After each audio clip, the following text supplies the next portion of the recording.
Γεια σας, γεια σας.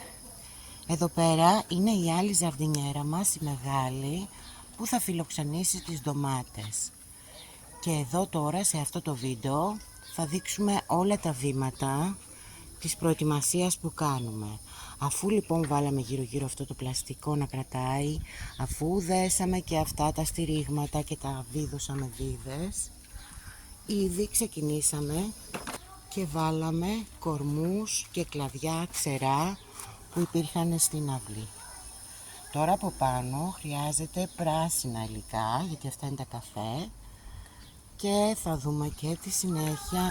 Επόμενο βήμα, γκαζόν που κόψε εχθές και έμεινε εδώ, οπότε και αυτό τώρα θα πάει να σκεπάσει τους κορμούς μας. Εδώ τώρα έχουμε υπολείμματα από την κουζίνα, θα τα βάλουμε και αυτά εδώ, τώρα που θα έρθει και τον γκαζόν από πάνω.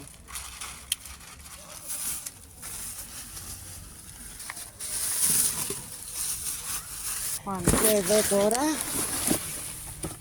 θα βάλουμε τον γκαζόν παντού. Θα σας δείξουμε μόλις το φτιάξουμε όλο.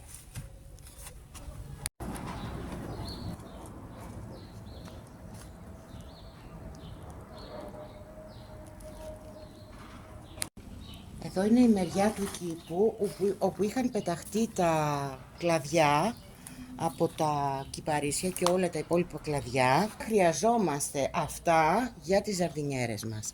Και εδώ πέρα ήδη έχουμε κόψει κάποια πράσινα και μέσα εδώ μαζέψαμε απλά τα φιλαράκια τα ξερά από κάτω από τα κυπαρίσια που ήταν εκεί. Αυτό εδώ λοιπόν θα μπει και αυτό τώρα μέσα στη ζαρδινιέρα μας. Οπότε θα μπουν και αυτά εδώ, τα οποία είναι πράσινα πάνω, αλλά πιο κάτω είναι έτσι καφέ, βλέπετε. Είναι τα φιλαράκια που καθαρίσαμε από εκεί, από τον κήπο του γείτονα. Τα πήραμε αυτά, δεν είναι ο δικός μας ο κήπος από εκεί. Απλά ήταν σκουπίδια, ας το πούμε. Και εμείς τώρα τα χρησιμοποιούμε για εμάς, το θέλουμε. Εδώ ένα κομμάτι είναι με τσουκνίδες. Δεν είναι στο δικό μας τον κήπο, είναι στον κήπο του γείτονα, παρατημένες. Το θέμα όμως είναι ότι και οι τσουκνίδες έχουν πάρα πολλές βιταμίνες. Οπότε τι προσεκτικά θα πάρω, γιατί χρειάζομαι να βάλω κάτω εκεί πάνω από τον γκαζόν και πάνω από τα ξερά κλαδάκια. Οπότε με προσοχή τώρα θα κόψουμε και θα τα πάμε και αυτά να μπουν στη ζαρδινιέρα μας. Εδώ ανοίξαμε λίγο με το σειρματόπλεγμα εδώ και έτσι ψιλοκαθάρισα τις τσουκνίδες. Εδώ είναι, να σας πω την αλήθεια, στην αρχή καθόμουν και τα έκοβα μικρά κομματάκια, αλλά μετά τα άφησα έτσι όπως είναι ολόκληρα και απλά θα τα βάλουμε εδώ μέσα. Όπως είπα, η τσουκνίδα έχει πάρα πολλές βιταμίνες που χρειάζονται τα φυτά μας. Δηλαδή κάνουμε και λίπασμα με τα φύλλα της τσουκνίδας, βάζοντάς τα στο νερό. Τώρα όμως τα βάζουμε ολόκληρα όπως είναι. Να εδώ στην αρχή τα είχα κόψει, βλέπετε, κάτω. Λοιπόν, και αυτό τώρα το χρειαζόμαστε. Έτσι, δεν έχει σποριάσει ακόμη αυτή εδώ που βάζουμε εδώ.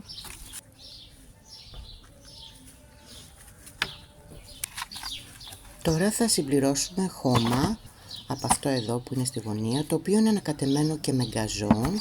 Οπότε μέσα στον κουβά μου τώρα βάζω το χώμα μαζί με τον γκαζόν που είναι εδώ ανακατεμένο και όλο αυτό θα το βάλουμε μέσα στη ζαρτινιέρα μας. Μπαίνει εδώ και αυτό για να καλύψει τις τσουκνίδες.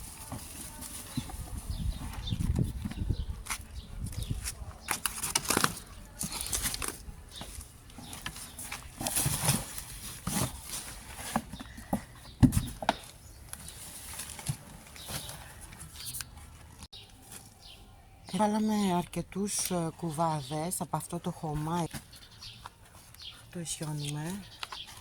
Το βρέχουμε λίγο για να δούμε ως που θα κάτσει και θα δούμε και τη συνέχεια. Εδώ είχαμε κάψει κάποια κούτσουρα από τα κυπαρίσια και τώρα τη στάφτη θα τη χρησιμοποιήσουμε. Ρίξαμε τη στάχτη. Εδώ βρήκαμε και ένα γεωσκόλικα. Νάτος.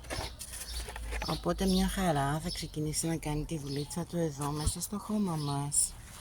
Βάλαμε τη στάχτη και συνεχίζουμε. Καλύψαμε με χαρτόνι.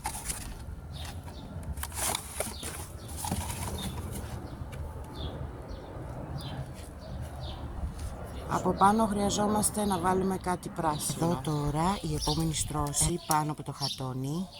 Εδώ είχαμε αδειάσει το κομποστοποιητή και την είχαμε σκεπάσει με το χώμα αυτό. Τώρα εγώ πήρα με τη τσάπα εκεί, πήρα κάποια που έχουν ήδη διασπαστεί, βρήκα και γεωσκόλικα μέσα και κάποια πράσινα εδώ που κλαδεύει η αδερφή μου, θα μπουν τώρα από πάνω. Εδώ βάλαμε, όπως βλέπετε, λίγη πρασινάδα από αυτά που κλάδεψε η αδερφή μου. Εδώ είναι από εκεί που είπα, ήταν από κάτω το κομπόστ, γι' αυτό και βλέπουμε τα αυγά εκεί ακόμα που δεν έχουν διασπαστεί. Όλα αυτά τα κλαδάκια ήταν μέσα στον κομποστοποιητή. Και εδώ έχουμε αυτό, όπου κλαδέψαμε το βυσσό, και θα μπουν και αυτά εδώ μέσα.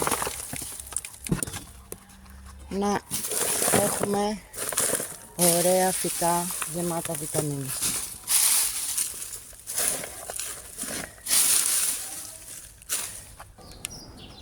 Καθαρίσαμε λίγο και από εδώ για να πάρουμε αυτά τα φύλλα του κησού. Είναι στη διπλανή αυλή, την οποία έχουμε πρόσβαση, απλά δεν είναι δική μας η αυλή. Τα κόψαμε μικρά κομματάκια και τώρα θα πάνε και αυτά μέσα στη ζαρντινιέρα μας. Εδώ λοιπόν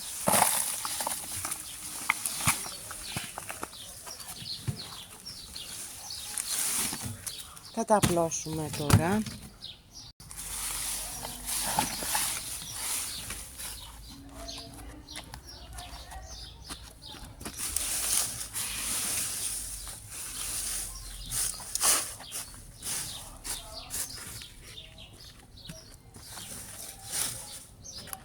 Ωραία. Και εδώ μία στρώση ακόμη χαρτόνι.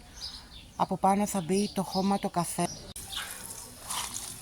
Και τώρα θα βάλουμε λίγο νερό, έτσι ώστε όσο είναι να κάτσει. Από κάτω, θυμάστε, είναι το χαρτόνι. Αυτό ήταν το τελευταίο βήμα που κάναμε. Τώρα θα βάλουμε το κανονικό χώμα που έχουμε αγοράσει από πάνω, έτσι ώστε να φιλοξενήσει τις ντοματούλες μας.